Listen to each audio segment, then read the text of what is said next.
नमस्कार दोस्तों, आज हम देखने जा रहे हैं एक्सिस बैंक ABYB प्रोग्राम 2020-21। तो इसके अंदर बेसिकली हम बेटा प्रिपरेशन कर रहे हैं पर्सनल इंटरव्यू के लिए। ठीक है, तो जिसने भी सब्सक्राइब नहीं किया है या लाइक नहीं किया है तो वो कर देगा।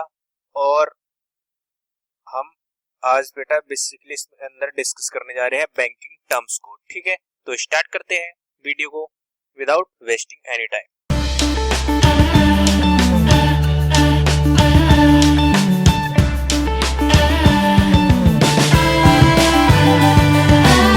बेसिकली यहाँ पर हमें देखने हैं बैंकिंग टर्म्स। कुछ बैंकिंग के इंपॉर्टेंट क्वेश्चंस है जो मैं आपके सामने लाया हूँ बेटा, उनको आपको देखकर जाना है एग्जामिनेशन से पहले। तो बेसिकली ये 10 क्वेश्चन के अंदर आता है। इन 10 क्वेश्चन के अंदर आता है जो 2 से 3 क्वेश्चन जो आपके होंगे वो बैंकिंग टर्म से रिलेटेड होंगे बेटा। ठीक है, तो वो क्या होंगे? बैंकिंग टर्म से रिलेटेड होंगे, मतलब इनमें से ही क्वेश्चन आने के चांसेस रहते हैं। हो सकता है इसमें से भी ना आए तो वो आपका बैड लक होगा। ठीक है, तो स्टार्ट करते हैं पहले क्वेश्चन के साथ। What is Kasa?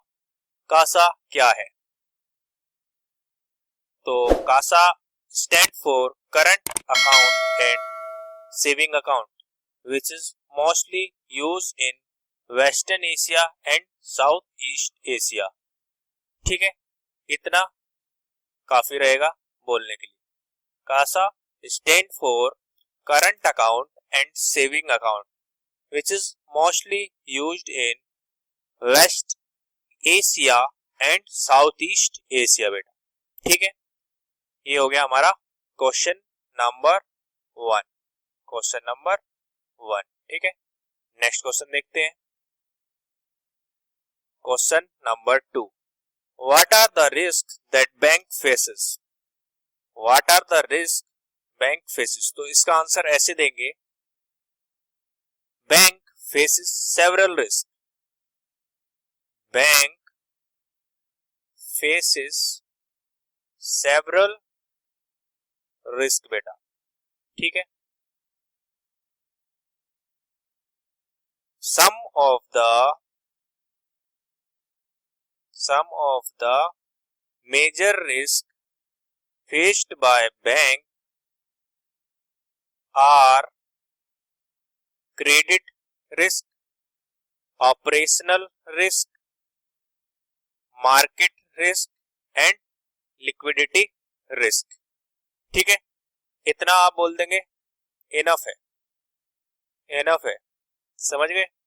Bank faces several risk, some of the major risk faced by bank are credit risk, operational risk, market risk and liquidity risk. ठीक है, समझ में आ गया? क्वेश्चन 2 क्लियर हो गया। नेक्स्ट देखते हैं question number 3। What is priority sector lending? Priority sector lending क्या है? वैसे priority sector lending is an important role given by the RBI to the bank for providing a specified portion of the bank lending to specific sectors like agriculture, micro and small enterprise, poor peoples for housing and student for education। इतना बोल देंगे या ये भी include कर देंगे, and low income groups and weaker sections. तो ये होता है बेसिकली हमारा प्रायोरिटी सेक्टर लैंडिंग। कुछ हिस्सा सेक्टर मतलब एक पोर्शन पर उनको देना पड़ता है, किनको? बैंक्स को। ये आरबीआई डिसाइड करता है, इसके अंदर देना पड़ता है किन सेक्टर्स को? एग्रीकल्चर के सेक्टर को, माइक्रो एंड स्मॉल एंटरप्राइज के सेक्टर को, और पुअर पीपल जो गरीब आदमी है उनके घरों के लिए, स्टूडेंट के लिए, एजुकेशन के लिए, और जो वीकर सेक्शन मतलब जो इनकी इनकम कम है बेटा उनके लिए क्या होता है? बेसिकली ये होता है। समझ में आ गई चीज? ये है हमारी priority sector lending. Next question देखते हैं, question number 4। Question number 4, what is ACH? ACH क्या है?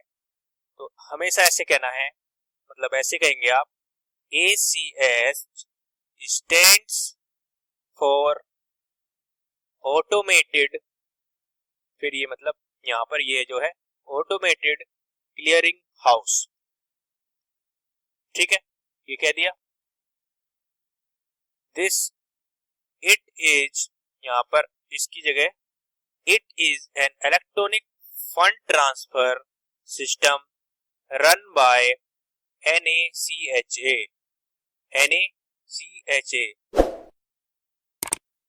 ठीक है, ये चीज कह सकते हैं। और अगर आप इंक्लूड करना चाहें, बड़ा करना चाहें तो ये कर सकते हैं, वरना इतना कहने की जरूरत है आपको। ACH stand for automated clearing house. It is an electronic funds transfer system run by NACH, that's mean national automated clearing house association since 1974। ये कह सकते हैं या नहीं कहेंगे, कोई चिंता नहीं है। ठीक है, व्हाट इज ACH? ठीक है, समझ में आ गया। नेक्स्ट देखते हैं, ये है हमारा basically question number 5। What is repo rate? Repo rate क्या है? Repo rate is the rate at which central bank of the country, जो है हमारा RBI of India, lends money to commercial banks in the event of any downfall of fund. Repo rate is used by monetary authority to control inflation. ठीक है, पूरा कह सकते हैं या यहां तक आप कह सकते हैं, कहां तक? ये यहां से, repo rate is the rate at which central bank और RBI lends money to commercial banks in the event of any shortfall of funds. ठीक है, समझ में आ गई चीज? इतना इसके अंदर आपको कहना है। नेक्स्ट देखते हैं, क्वेश्चन नंबर 6। बेटा वीडियो थोड़ी ये बड़ी रहेगी, तो आपको पूरे क्वेश्चन कवर कर जाने हैं इसके अंदर। ठीक है, देखते हैं, what is repo rate? Repo rate क्या है? सॉरी, रिवर्स रेपो रेट क्या है? Reverse repo rate is the rate at which the central bank of India, that is RBI, in case of India, borrows money from commercial banks within the country. ठीक है, it is a monetary policy instrument which can be used to control the money supply in country. ठीक है, समझ में आ गई चीजें? ये आपको बेसिकली इसके अंदर करना है, ये आपको स्टेटमेंट इसकी देनी है बेटा। नेक्स्ट देखते हैं, ये है question number 7। What is overdraft? Overdraft क्या है? An overdraft is an extension of credit from lending institution that is grant when an account reach zero. इतना बोल देंगे काफी है, आगे भी पढ़ सकते हैं। The overdraft allow the account holder to continue withdrawing money when the account has no funds in its or has insufficient fund to cover the amount of withdrawal. समझ गए बात? मतलब हमारा इसमें बेसिकली क्या है, आपका अकाउंट में रुपए है जीरो, या आपके पास इतने रुपए नहीं है जितने कि आप विड्रॉल कर सके, तो ये बेसिकली वो है extension to the extension of credit है क्या? ओवरड्राफ्ट हमारा। ठीक है, नेक्स्ट देखते हैं, this is question number 8। Question number 8, what is overdrafting protection. What is overdrafting protection?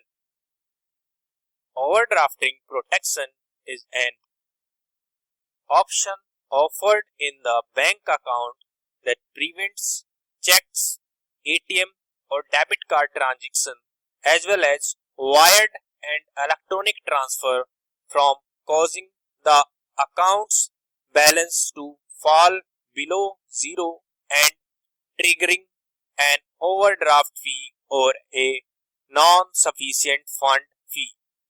ठीक है, समझ में आ गई? ये एक प्रोटेक्शन है जो हमारी ओवरड्राफ्ट की फी लगती है बेटा, तो उससे हमें बचाती है। ये चीजें आप लिख सकते हैं। यहां तक आप बेसिकली इसको अपना बोल सकते हैं। ठीक है, with overdraft protection A bank will cover A shortfall and charge for service with an overdraft fee or courtesy fee so that the transaction goes through successfully. ठीक है बेटा, समझ में आ गई चीज? ये हो गया हमारा क्वेश्चन नंबर 8। क्वेश्चन नंबर 9 देखते हैं। Question number 9, what are the different type of account? What are the different types of account? तो कैसे बोलेंगे?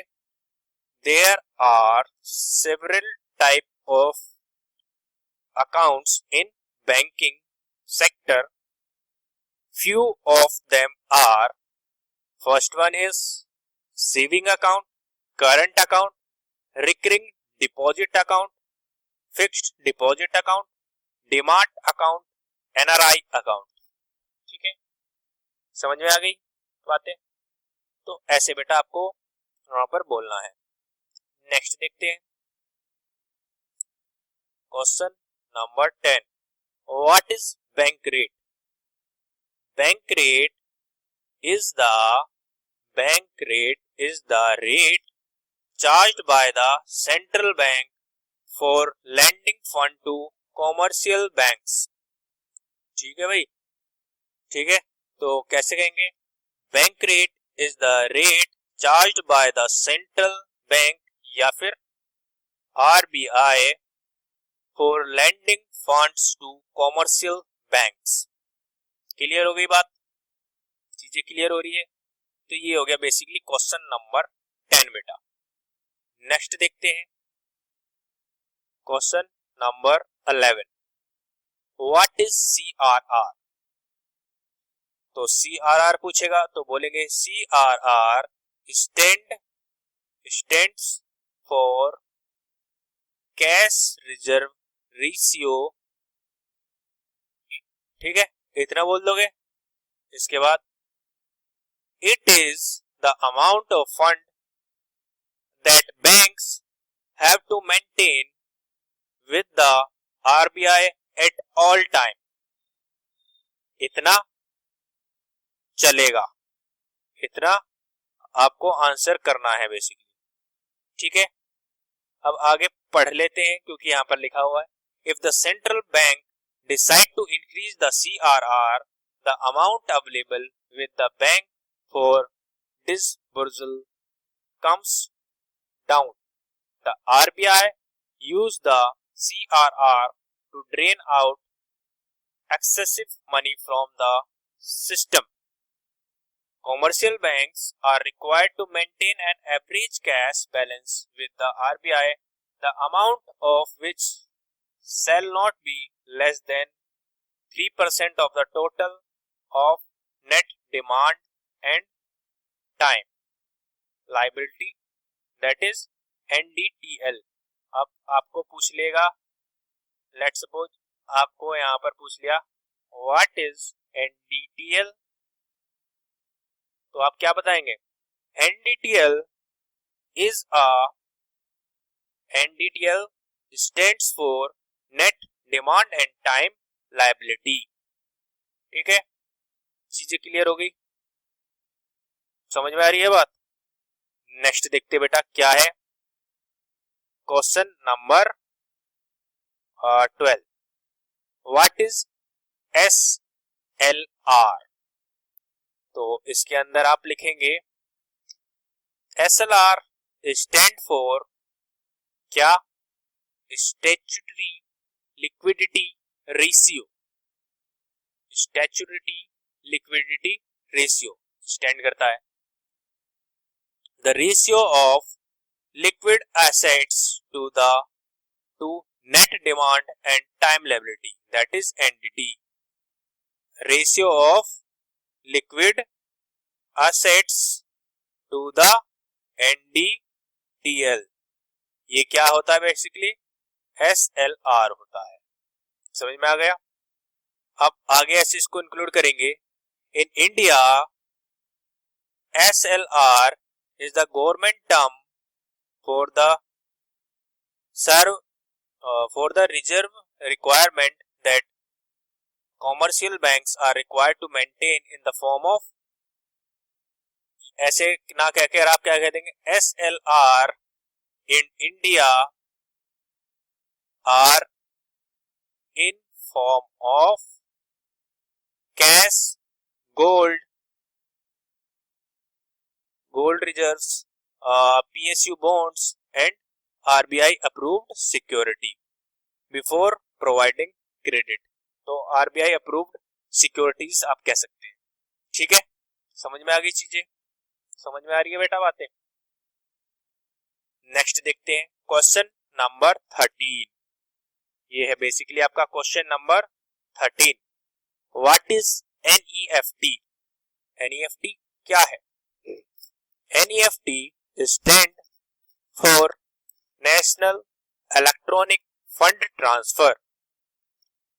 ठीक है, national electronic fund transfer. It is nationwide payment system that allow the transfer of fund from one bank's account to other। समझ में आ गई बात? समझ में आ रही है? अब आगे भी पढ़ लेते हैं, यहां तक भी चल जाएगा। With an increased focus on online banking, NEFT has become one of the most popular way of transferring funds, since it can electronically transfer funds from any bank branch to any individual. It has eliminated the need to visit a bank branch for transfer of funds। ठीक है, clear होगी चीजें?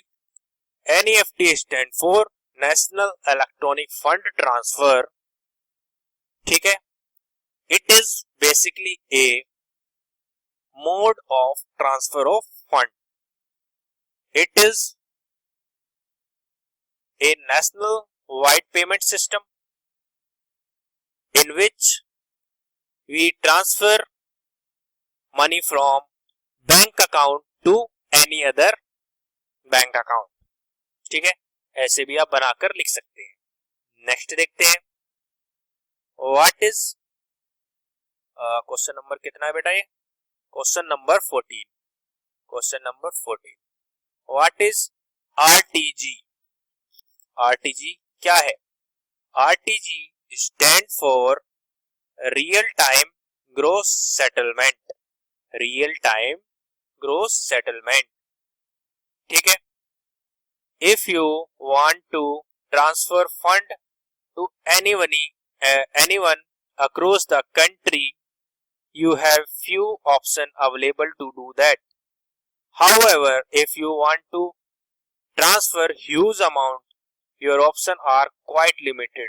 मतलब बड़ी रकम आपको भेजनी है। ठीक है, तो ये आप लिख सकते हो। समझ में आ गई चीज? इतना बड़ा नहीं लिखना है। बेसिकली आप 1 मिनट का आंसर तैयार करें, वो आपको 1.5 मिनट तक आपको पहुंचा देगा। ठीक है, नेक्स्ट देखते हैं।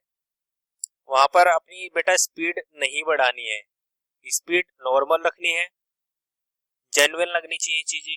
ऐसा नहीं लगना चाहिए कि आप कुछ ऐसा कर रहे हैं कि जो कुछ गलत है।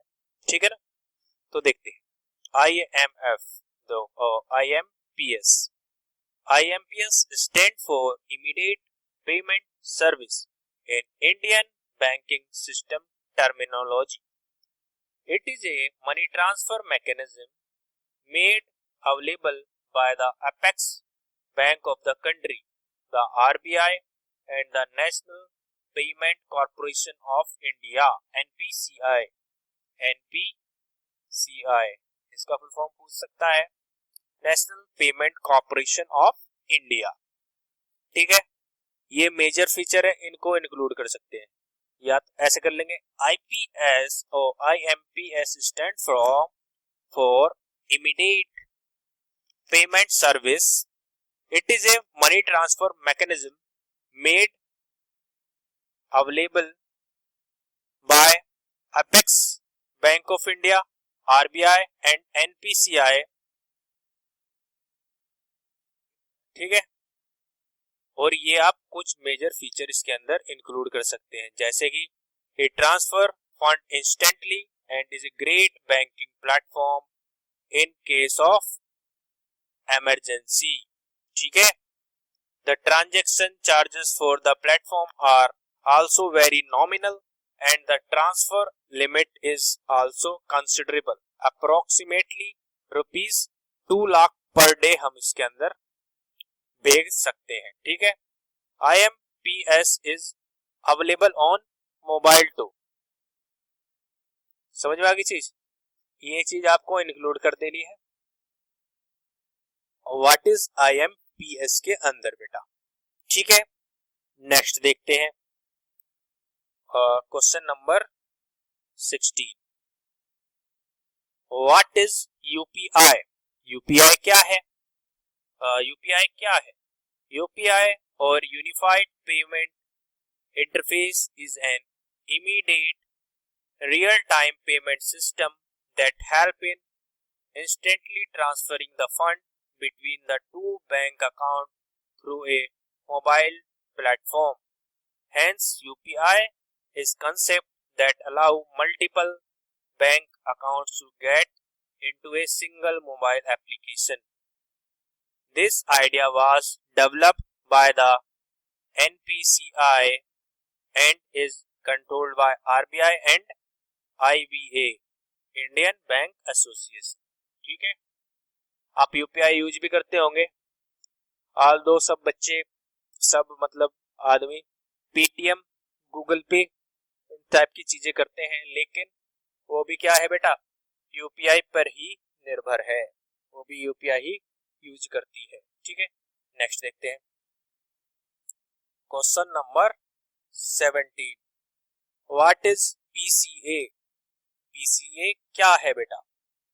PCA स्टैंड्स फॉर, यहां पर लिखेंगे PCA स्टैंड्स फॉर ये वाला prompt corrective action. Prompt corrective action, ठीक है। It is a framework of RBI to restrict the banks which are under loss. RBI has put, यहां तक लिखना है आपको बेसिकली, ज्यादा दूर तक सॉरी यहां तक, ठीक है, ज्यादा दूर तक जाने की जरूरत नहीं है, या थोड़ा आगे भी यहाँ पूरा ही लिख सकते हैं, कोई समस्या भी नहीं है इसके अंदर। लिखने ही मतलब बेसिकली आपको बेटा वहां पर बोलना पड़ेगा, है ना। तो RBI has put in some trigger points to monitor, control and take corrective action on the banks which are weakened and troubled। ठीक है, तो prompt corrective action stand for PC। ठीक है, PCA से इसका ये मतलब। नेक्स्ट देखते हैं, ये है question number question number maybe 18, right, हाँ। तो question number 18, what is NPA। NPA क्या है? Non performing assets. NPA stand for non performing asset. It is a loan और advance for which the principal और the interest payment remained overdue for a period of 90 days। Period of 90 days बेटा। ठीक है भाई, तो ये चीजें है, समझ में आ गई बातें। NPA stand for non performing asset. अब देखते हैं next question, question number 19। What is MSF? What is MSF? MSF stands for marginal standing facility. Marginal standing facility is a window for banks to borrow from the RBI in an emergency situation when interbank liquidity dries up completely। ठीक है, ये marginal standing facility है जो हमारा RBI से रुपया लेने के लिए ये है बेसिकली। ठीक है, इमरजेंसी सिचुएशन के अंदर। नेक्स्ट देखते हैं, एमएसएफ क्लियर हो गया। नेक्स्ट देखते हैं एमएसएलआर। ये है क्वेश्चन नंबर 20, है ना बेटा। तो MSLR stands for marginal cost of funds based lending rate। It is the lowest interest rate that a bank or lender can offer। Most banks cannot offer interest rate lower than the marginal cost of fund based lending rate। However, certain exceptions can be made when allowed by the RBI। ठीक है, ये चीज है बेटा। MCLR क्या है? Marginal cost of funds based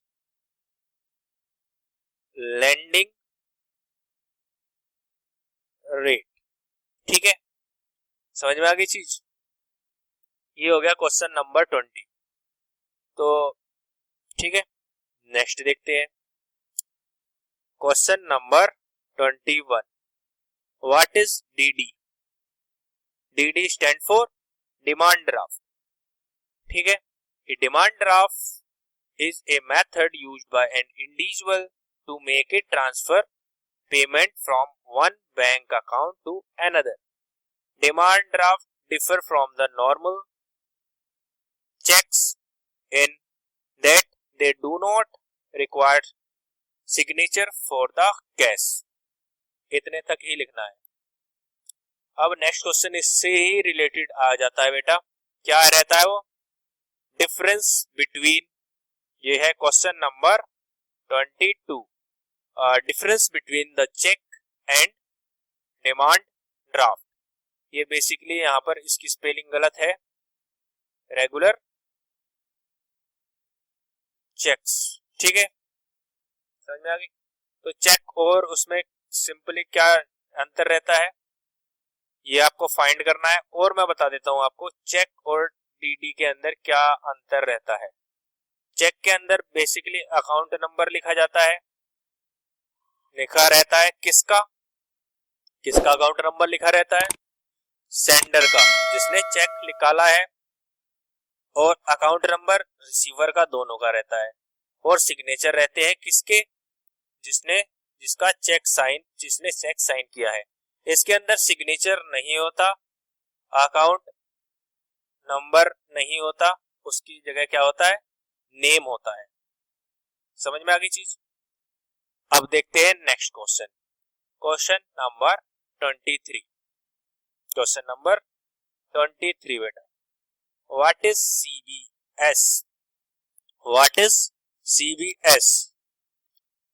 CBS stands for Core Banking Solution। CBS stands for Core Banking Solutions। Core Banking Solutions से इसका संबंध है बेसिकली। ठीक है, which is a networking of various bank branches though a robot IT infrastructure. It allow the customer to operate their bank account and avail the banking service with a centralized network. समझ में आ गई चीज? इतना लिखने की जरूरत, मतलब इतना बोलना है वहां पर. CBS stand for Core Banking Solution, which is a networking of various bank branches through a हमारा रोबोट IT इंफ्रास्ट्रक्चर. इतना भी बोल दोगे काफी रहेगा. ठीक है, नेक्स्ट देखते हैं बेटा. Question number 24. इन 2 से 3 नंबर के लिए काफी मेहनत करनी पड़ेगी और ये इंपॉर्टेंट रोल भी अदा करते हैं इंटरव्यू के अंदर बेटा. ठीक है, समझ में आ गई चीजें. अब देखो, व्हाट इज माइक्रो फाइनेंस, ये पूछ लेगा या पूछेगा व्हाट इज माइक्रो क्रेडिट. तो दोनों एक ही चीज है. क्या है माइक्रो फाइनेंस और also called micro credit. Micro credit is a type of banking service provided to unemployed or low income individual or group who otherwise would have no other access to financial services. समझ में आ गया? ये चीज है बेटा micro finance और micro credit. क्या है? टाइप ऑफ बैंकिंग सर्विस है जो प्रोवाइड कराई जाती है किसको? अनएम्प्लॉयड और लो इनकम इंडिविजुअल और ग्रुप्स को. ठीक है, जिनके पास कोई भी आय का अदर स्रोत नहीं होता. समझ में आ गया? नेक्स्ट देखते हैं क्वेश्चन नंबर, ये है बेटा 25. What is RBI monetary policy. What is RBI monetary policy. तो हम बताएंगे इसके अंदर monetary policy refers to the policy of the central bank with regard to the use of monetary instrument under its control to achieve the goals specified in the act. The RBI is vested with the responsibility of conducting monetary policy. तो RBI क्या है? एक monetary policy को regulate करने वाला वो है, conducting authority है इंडिया के अंदर. ये हमारा जो एक्ट के अंदर जो भी उसका रहता है गोल वो स्पेसिफाई इसके अंदर बेटा बेसिकली रहती है. नेक्स्ट देखते हैं क्वेश्चन नंबर 26. Question number 26.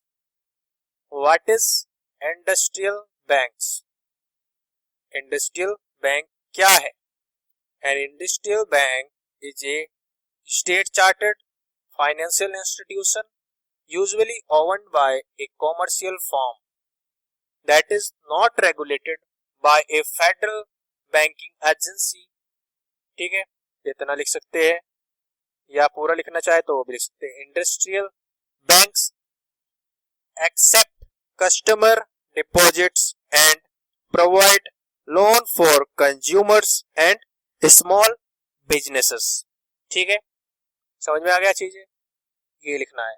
अब अगर पूछे question number 27, what is commercial banks, तो बताना है commercial banks refers to a financial institution that accepts deposits, offers checking account service, makes various loan and offer basic financial product like certificate of deposit, CDs and saving account to individual and the small business. A commercial bank is whereas some people do their banking.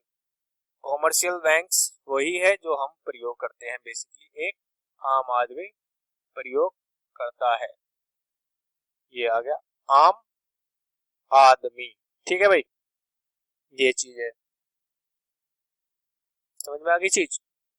अब देखो एक और type का bank है, ये है question number आपके लिए 28. Question number 28 what is corporative banks? Corporative banks क्या है?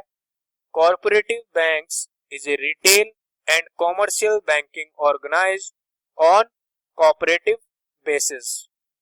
Cooperative banking institution takes deposits and lend money in most part of the world. समझ में आ गई बात? ये हो गए हमारे कॉर्पोरेटिव या कोऑपरेटिव बैंक्स। ठीक है, ठीक है, समझ में आ गई चीज। नेक्स्ट देखते हैं, ये आ गया क्वेश्चन नंबर 29। क्वेश्चन नंबर 29 ये आपको बेसिकली करना है। इसको एक क्वेश्चन आपके लिए होमवर्क रहेगा। होमवर्क क्या, बेसिकली आपको इसको फाइंड आउट करना है what are the ways to operate bank account. Account को हम किस प्रकार से ऑपरेट कर सकते हैं। ठीक है बेटा, अकाउंट्स को हम किस प्रकार से ऑपरेट कर सकते हैं। अगला क्वेश्चन देखते हैं। अगला है what is cash credit. Cash credit क्या है बेटा? ये हटा दो। Cash credit is a short-term financing solution a business customer has at their disposal. If the customer does not have enough fund in their account, they can use the cash credit for routine banking transaction up to the credit limit. ये चीज है बेटा। Next देखते हैं बेटा, ये है question number 31। Question number 31 what is mutual fund. Mutual fund क्या है? A mutual fund is a type of financial vehicle made up of a pool of money collected from many investors to invest in security like stocks, bonds, money market instruments and other assets. ये generally कौन operate करता है? Mutual funds are operated generally by professional money manager who allocate the, यहां तक आप basically लिख सकते हैं इसके अंदर। समझ में आ गया चीज? या आप पूरा पढ़ सकते हैं अगर चाहे तो, इतना लेकिन इतना सफिशिएंट है। What is mutual fund? Mutual fund is a type of financial vehicle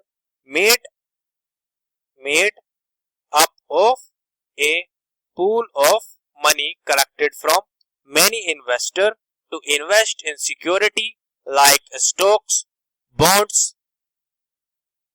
money market instruments and other assets. Next देखते हैं क्वेश्चन नंबर 32।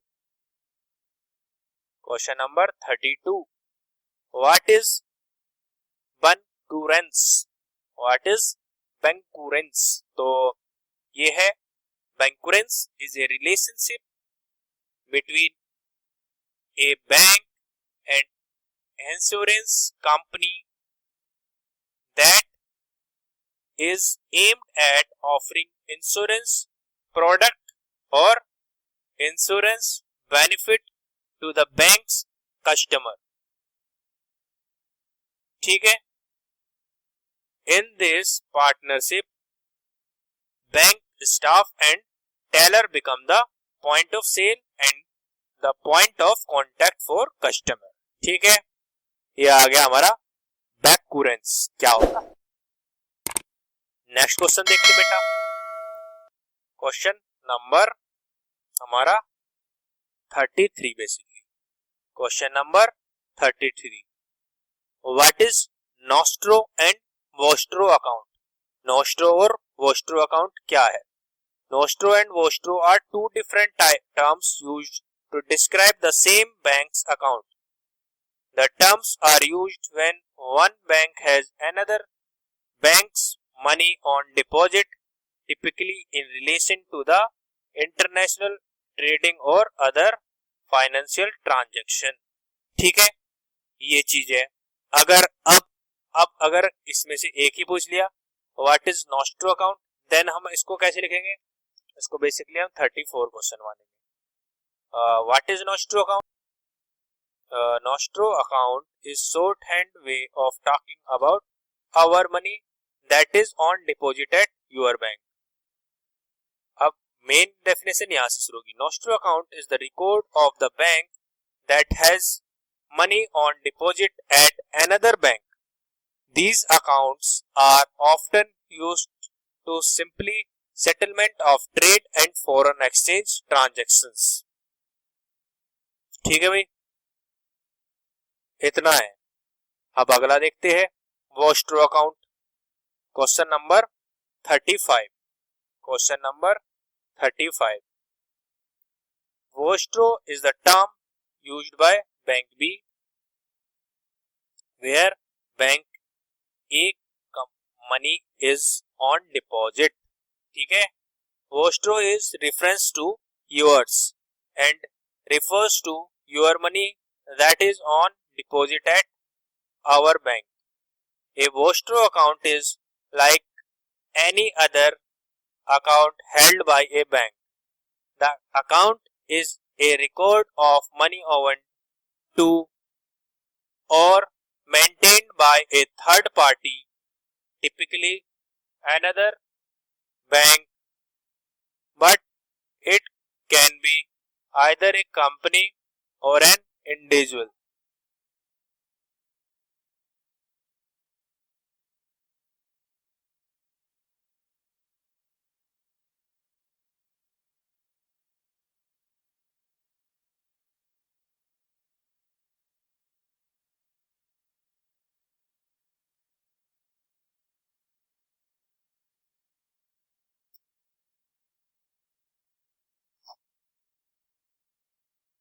नेक्स्ट देखते हैं what is money laundering. Money laundering क्या है बेटा? Money laundering is the illegal process of concealing the origin of money obtained illegally by passing it through a complex sequence of banking transfer or commercial transfer or transactions. इतना लिखना है. The overall scheme of this process return the clean money to the launderer in an obscure and indirect way. ठीक है, ठीक है. Next देखते हैं बेटा. ये है question number 37. Question number 37. What is loan maturity and yield. Loan maturity एक टर्म है, लोन यील्ड एक टर्म है. तो loan maturity is the end of the life of your loan. Loan maturity क्या है? Is the end of life of our या योर लोन. ठीक है. अब लोन यील्ड क्या है? Loan yield mean the percentage yield earned by the lender during the period from the initial loan advance here under through the date of repayment. ठीक है, समझ में आ गया?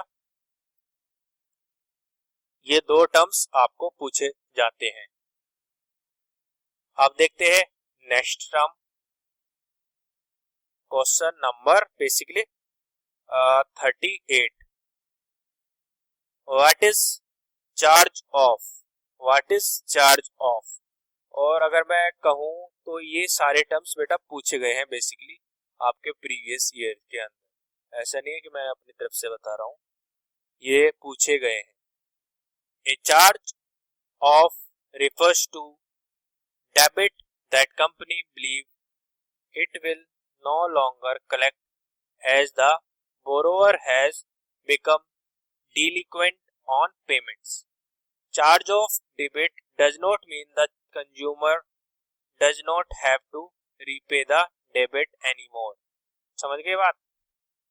A charge of refers to debit that a company. A charge of refers to debit that a company believe it will no longer collect as the borrower has become delinquent on payments. ठीक है, समझ में आ गई बात? Next देखते हैं question number 39. What is payday loan. Payday loan क्या है? Payday loan are small unsecured short term cash loan that people borrow to get through the month until their next salary kicks in. ठीक है, ये small और unsecure, basically unsecure short term का cash loan रहता है जो people बोरो करते हैं जब तक कि उसकी अगली तनख्वाह ना आ जाए। ठीक है, नेक्स्ट देखते हैं question number 40। Question number 40, what is amortisation? Amortisation क्या है? Amortisation is an accounting technique used to periodically lower the booked value of a loan or intangible asset over a set period of time. In relation to a loan, amortization focus on spreading out loan payments over time.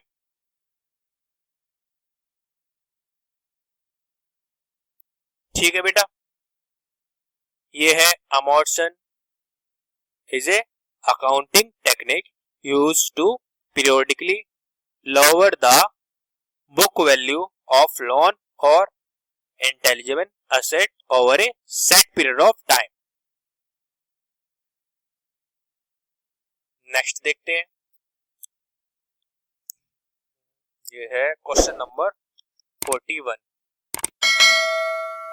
Question number 41, what is negative amortization?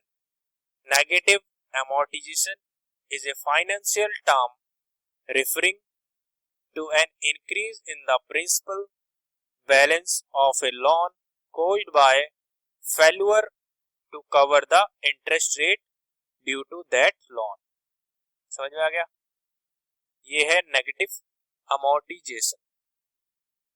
is a financial term referring to an increase in the principal balance of a loan caused by a failure to cover the interest due on that loan. ठीक है, next देखते हैं, दो चार question और रह गए बेटा basically. Question number 42, what is bill discounting? Bill और invoice discounting is a trade activity in which the seller gets amount in advance at discount rate from the lender. ठीक है, समझ में आ गया?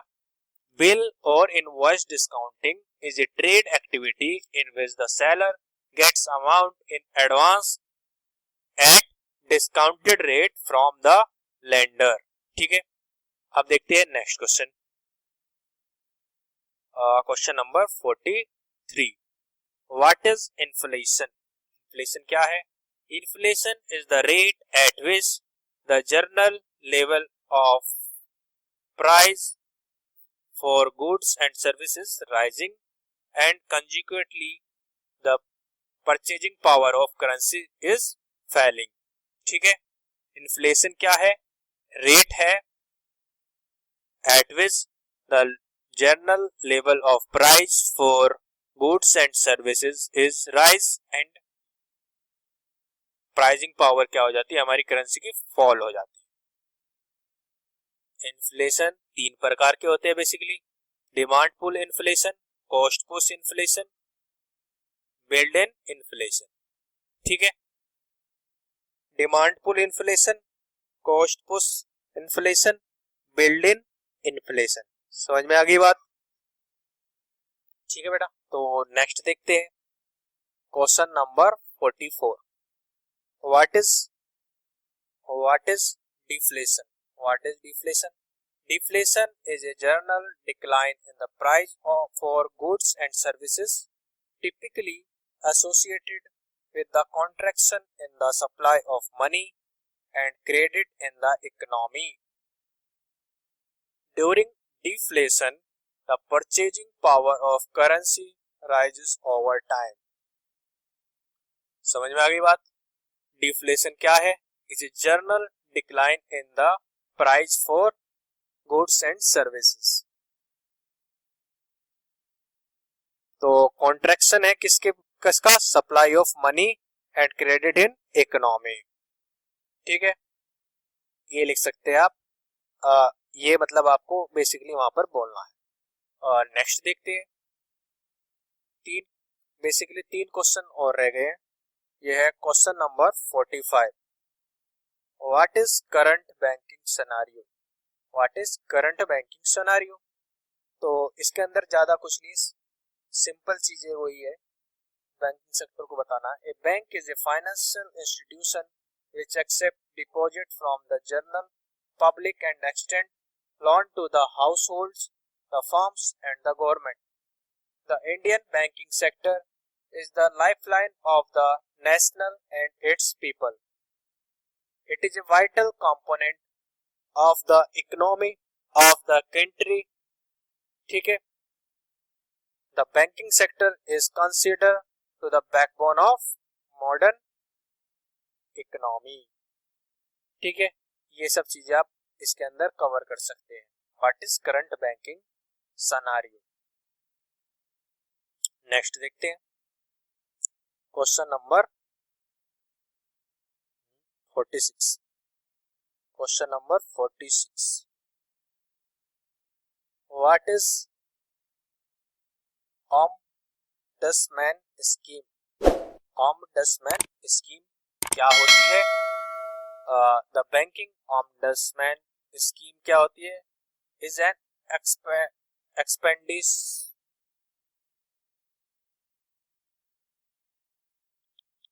The banking ombudsman scheme is expeditious and inexpensive form for bank customer for resolution of complaint relation to certain service rendered by the bank. जो service bank नहीं देता, मतलब उसकी बेसिकली कंप्लेन के लिए क्या होती है? ये स्कीम होती है बेटा। The banking ombudsman scheme is introduced under section 35A of the Banking Regulation Act 1949 by RBI with effect from 1995। ठीक है, बेसिकली आपको यहां तक कवर करना है, ये चीज इतनी बोल देंगे आप, दैट्स इनफ। बैंकिंग के क्वेश्चन को आप छोटा कर सकते हैं, ज्यादा 30 सेकंड तो आपको बोलना ही पड़ेगा, निश्चित बात है, लेकिन छोटे से उसमें भी काम चल जाएगा। ठीक है, समझ रहे हो? अब देखते हैं last question, question number 47। What is ombudsman scheme bank? तो जो भी हमारे बैंक इस स्कीम को फॉलो करते हैं, द बैंक्स दैट फॉलो हमारा क्या? ये ऑम्बड्समैन स्कीम, तो वो हो जाएंगे हमारे ऑम्बड्समैन बैंक। ठीक है, तो thank you for watching this video. Have a good day. जय हिंद, जय भारत।